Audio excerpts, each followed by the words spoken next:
Like, let's look at the papers and the headlines this morning. And of course, joining us is Charles Ideho, who will be analyzing some of the major stories for us this morning. Good morning, good to see you. Good to see you, Charles. You're welcome. All right, let's begin with the Punch. National Chair, PDP aspirants to sign peace accord in Abuja. Okay, how much difference would this peace accord make? Peace, are there any threats? Aha, that's the question. But it seems becoming a norm now. But I think that language is too harsh for this situation. Okay. Because there's nothing in the news that they have been at daggers drawn or they've been at each other's throat. But we do know that there have been disagreements over whether there should be a consensus candidate or so on. But it should be peace. Well, maybe they should reach a consensus should have been a better language to use. So, but whichever way they take, whether it's agreement, whether it's consensus, we just want to see a PDP that is alive again. Abi? Yes. Okay. Yes. Police talk tough as IPOP threatens to attack Buhari. I've been trying to think whether I should even pay any mind to this particular story. I didn't pay any attention to that. But how are you going to get access to Buhari, for instance? And then what will make somebody to think like that? I mean, so when I thought, for me, I think it's just sensational. Even though the security agency should investigate it to find out whether there's a modicum of fact or something. But for me, I think it's sensational. That's it. It's totally irresponsible, really. Okay. All right, let's move to the Nation newspaper now. We have PDP throws race open as consensus talks collapse. This is still going on in here. I wonder how difficult it is for a consensus candidate to emerge, or what is the fear to say, okay, everybody go to the polls? No, you see, the thing is that I would not support any consensus arrangement.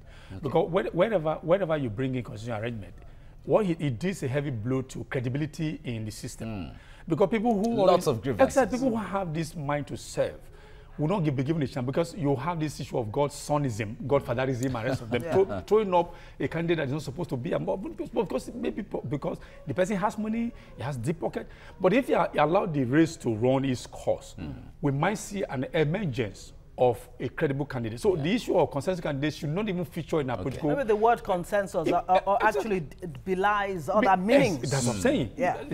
Everyone should go to the polls. Let them go there. Don't, as you say, go and try your luck. And we have this Anambra 2018 bomb scare at INEC office in Awka, and men sharing anti-poll leaflets held. And I wonder what kind of tensions do you foresee or envisage in the Anambra election? Yesterday, I was on a platform to talk about countdown to Anambra. And I used your opportunity to tell them, if elections do not hold in Anambra, the Anambra indigenes have everything to lose. Because, first of all, the party in power right now is APC. They have an opposition power, so to speak, in Anambra. So they'll just be waiting in the wings. And if you do anything, they move in and then they declare a state of emergency. You lose your freedom. Market can't open. So Anambra citizens must do everything possible to make sure they ensure peace and go to the post and choose the leader that they feel can deliver the goods to them.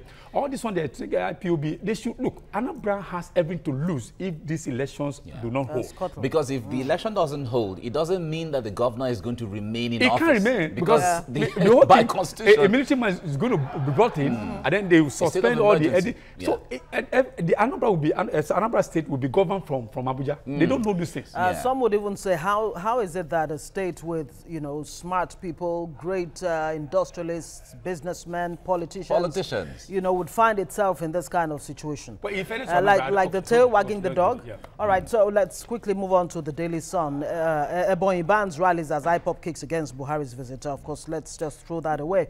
Protest rocks Ibadan, 4 policemen hospitalized. This face-off between I think the Federal College of I can't remember what school that is now, who are saying there was a clash between the rector. They want the provost out. Non-rector provost and the non-academic staff. They had this disagreement.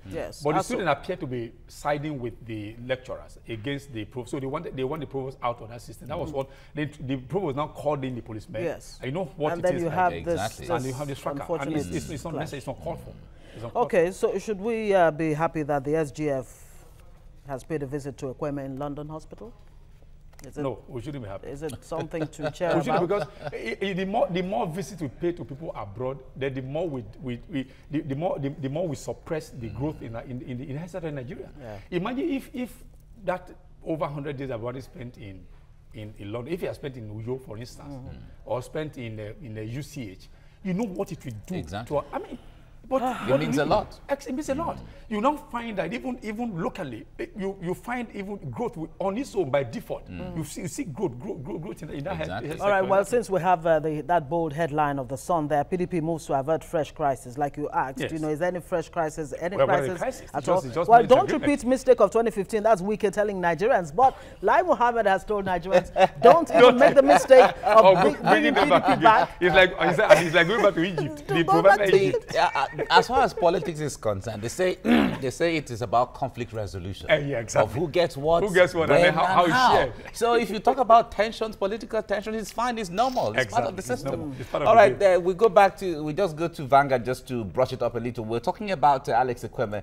The federal government now is funding Ekweme's treatment. We remember a few days ago, the debate between the federal government, leave it to Anambra State to handle, and all of that. And but there were reports that Alex Ekweme has not been getting his entitlement since 2015. Maybe this is the time to start paying him.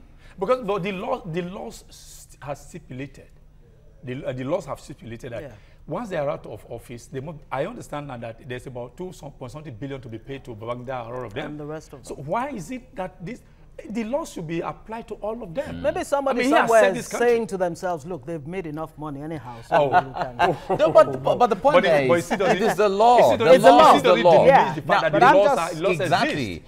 Where they need to reconcile is where someone is a retired military general and then becoming a head of state. Where do you take where do you draw your pensions from? You need to drop one. Drop one and take one. Another one. For all you know, maybe it is such insecurities that actually lead to corruption in public office. When they're not sure that whatever they have worked for, that they'll be, Finally now, Buhari backs plan to fire 21,000 teachers in Kaduna State. I also back the plan to back the fire. Well, the point is, whose fault is it if you have teachers who employed these teachers in the first place? No, most of them, because we discussed it recently on the Journalist Hangout. The thing is that most of them were political appointments. What I mean by political appointments is that when you put people there, and these people will come to you to say, Omawani, as in Yoruba, this is our child. So you need to get some people into the system. What you need to, the easiest way to do is you throw them into schools. And then you now have this kind of situation. And you still have the quota system. The quota system where the federal character or state character principle where people you have to balance. The balance, whether they qualify or they don't qualify. If you are coming from Aro Dizongo, for instance, whether you are qualified or not, you are there. If it's Aro Chuku, whether you are qualified or not, you are there. What has it got to do with that? Because there are people. All right, that's interesting. Okay, well, thank you very much. That's the papers this morning. Yeah, you like the Mr. and Mrs. yes, here? Mr. and Mrs. Okay, Charles Ideho, listen to this one. Are you saying if I leave you and my friend in the same room, you can't pass a simple test of self-control? That's the woman asking the guy. That's the wife is. That's what the wife is saying. And the Mr. says, all your friends, but not Cecilia. It's even risky to leave all this with your husband. But at least he told the truth. He told the truth. He told the truth. Very honest man. Very honest man. Let's leave it there. All right. Okay, that's the paper review. Well, still keeping Charles Ideho here, of course, we'll be looking at the next discussion this morning.